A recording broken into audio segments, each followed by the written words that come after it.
Ireland just performed a live satanic ritual on stage for the Eurovision 2020. No, they didn't.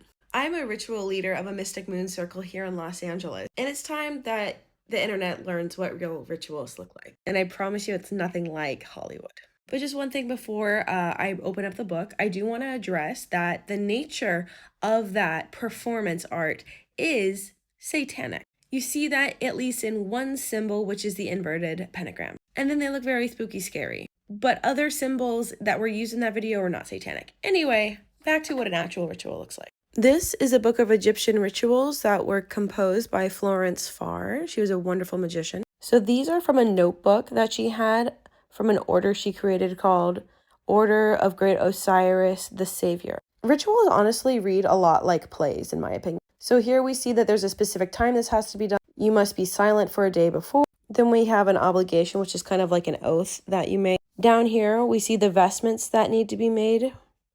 We also get some of the symbols over here. Now, you don't just buy these kind of vestments or, like Walmart. Like, they do have to be made, and it takes time.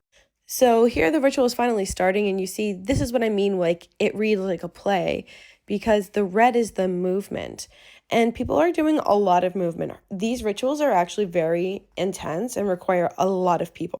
We see here when people pass the quarter of the temple, they need to make a certain kind of salute that has to be done 8 times. And it varies between how many people are present doing the magic. The ritual finally goes on to having some cords being cut from the person who's undergoing the ritual. We see that again over here. And during this time, this person's being spoken to. Like all this black is memorized and said by different people.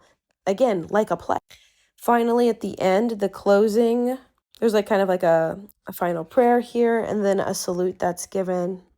If you're still with me, thanks for being. My point is that rituals aren't just people dancing around in costume. There's a very specific reason and procedure about how everything is done, why we move a certain way, why we're facing a certain direction. It's not random and it's not performance art. It's a psychodrama, which is a totally different video. If you want to learn more about ritual, let me know in the comments.